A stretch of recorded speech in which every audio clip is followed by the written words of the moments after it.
Hello and welcome. My name is Kat Fulton.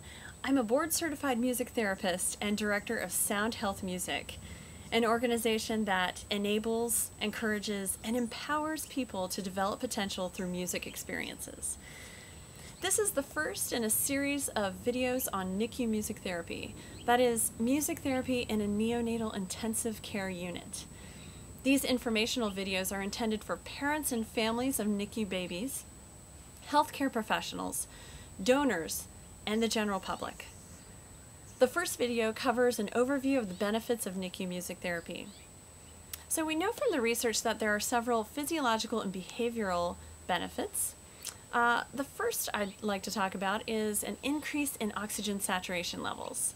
So for instance, we may perform a music therapy intervention in a NICU, and afterwards, oftentimes, the nurses walk around and have to turn the ventilators down. We also know that music therapy increases self-regulatory behaviors and decreases infant distress behaviors. In other words, the infant entrains to the culturally specific live music provided by the music therapist by relaxing muscles and calming down. We know that this is true because the research shows a significant decrease in distress behaviors in infants.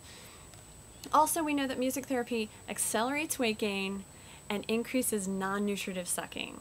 I'll be speaking more about those benefits in the videos to come. A music therapist can serve as a facilitator between the parent and the infant. Oftentimes these babies are born too early for any tactile stimulation. So the parents are told, you're not allowed to hold your baby, you're not allowed to feed your baby, you're not allowed to touch your baby or massage your baby. But a music therapist can come in and say, well, here's how you can interact with your baby. You can interact with your baby through song, and whether that means that we facilitate the parents writing an original song, or we may use a traditional lullaby. We know from the research that the baby's most favorite calming, soothing, relaxing sound is the sound of the mother's voice. So we try to include the mother's voice in as many interventions as we possibly can. Aside from physiological and behavioral benefits, we also know that music therapy masks aversive noise in the NICU. You can imagine that the NICU sometimes becomes a hub for all sorts of chaos. Noise generated by machines, alarms going off, people talking, footsteps, papers shuffling. So oftentimes it can be a loud, distracting, disorganized, unpredictable sound machine in there. And this is not conducive to healing for an infant. So what we found is that when we present live music in the NICU, the overall decibel level actually decreases. Then we're able to help the NICU comply with the American Academy of Pediatrics recommendations for sound levels. Now finally, we know that music therapy can save money for the hospital. Music therapy decreases the length of hospital stay, and we know this in the research. Now, an average daily stay at the NICU for an infant is $2,000.